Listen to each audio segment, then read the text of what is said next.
Vincent Malloy is 7 years old. He's always polite and does what he's told. For a boy his age, he's considerate and nice. But he wants to be just like Vincent Price.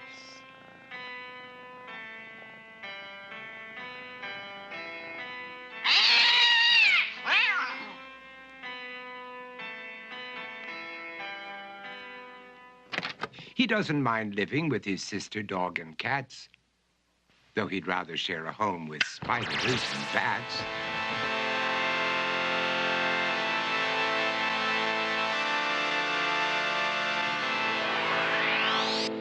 There he could reflect on the horrors he's invented and wander dark hallways alone and tormented.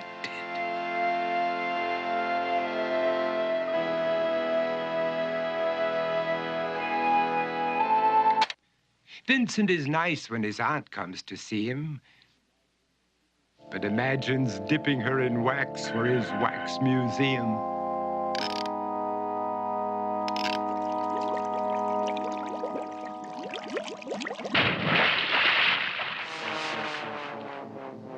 He likes to experiment on his dog, Abercrombie, in the hopes of creating a horrible zombie. So he and his horrible zombie dog could go searching for victims in the London fog. His thoughts, though, aren't only of ghoulish crime. He likes to paint and read to pass some of the time. While other kids read books like Go, Jane, Go, Vincent's favorite author is Edgar Allan Poe. One night, while reading a gruesome tale, he read a passage that made him turn pale. Such horrible news he could not survive, for his beautiful wife had been buried alive. He dug out her grave to make sure she was dead, unaware that her grave was his mother's flower bed. His mother sent Vincent off to his room. He knew he'd been banished to the Tower of Doom, where he was sentenced to spend the rest of his life alone with the portrait of his beautiful wife. While alone and insane, encased in his tomb, Vincent's mother burst suddenly into the room. She said, "If you want to, you can go out and play. It's sunny outside and a beautiful day."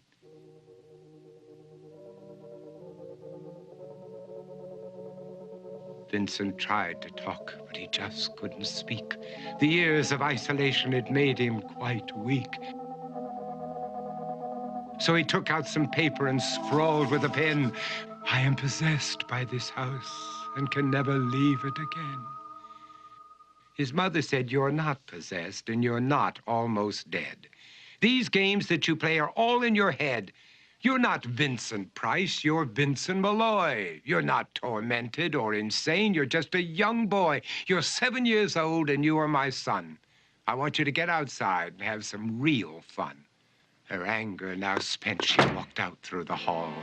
And while Vincent backed slowly against the wall, the room started to sway, to shiver and creak. His horrid insanity had reached its peak. He saw Abercrombie, his zombie slave, and heard his wife call from beyond the grave. She spoke from her coffin and made ghoulish demands, while through cracking walls reached skeleton hands. Every horror in his life that had crept through his dreams swept his mad laughter to terrified screams. To escape the madness, he reached for the door, but fell limp and lifeless down on the floor. His voice was soft and very slow as he quoted The Raven from Edgar Allan Poe. "And my soul from out that shadow that lies floating on the floor shall be lifted nevermore."